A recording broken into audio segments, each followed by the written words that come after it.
Il ne suffit pas qu'un cas donné entre dans une catégorie énumérée ci-dessous pour qu'on puisse parler de paroles constructives. En effet, plusieurs conditions doivent d'abord être remplies.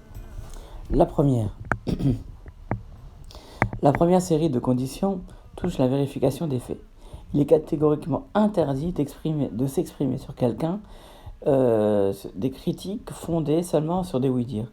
Ce n'est que lorsqu'on possède des informations de première main qu'on peut présumer que le caractère ou la conduite d'un corélégionnaire laisse à désirer.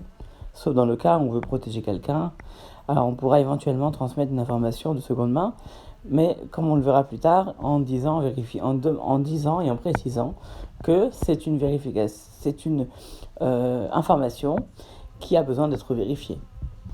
On ne doit jamais se hâter de tirer des conclusions, même pas lorsqu'on a été personnellement témoin d'une conduite apparemment inacceptable. Effectivement, un incident sorti de son contexte peut être extrêmement trompeur, faire méjuger aussi bien du caractère de la personne en cause que du bon droit de l'un ou de l'autre des protagonistes. Il faut examiner les conjonctures avec beaucoup de prudence pour s'assurer qu'on a bien compris une situation. Par ailleurs, il convient surtout, avant tout, de conclure que quelqu'un a effectivement transgressé une halakha de Shulchan Aruch avant de connaître, cela demande de connaître les lois en question, et cela revient au principe de juger chaque personne, les kav zechut, de manière équilibrée. Alors, nous passons au Sefer Shmirat HaLashon pour aujourd'hui, le 13 Iyar, l'étude du 13 Iyar.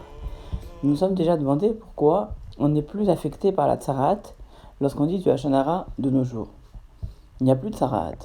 Voici encore une réponse du Dvar Kedusha au nom du Sefer Akane. Les affres de la pauvreté remplacent la tsarat, car l'indigent qui dépend des autres pour vivre perd sa fierté, une des causes principales du Lashon Hara. En outre, il redoute de parler des autres, car il craint que ses propos ne leur soient rapportés et qu'il ensuite refuse leur aide. Le Tikkun HaZohar dit aussi que le Lashon Hara amène la pauvreté.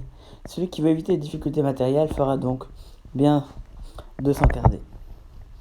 À bientôt pour une nouvelle halakha.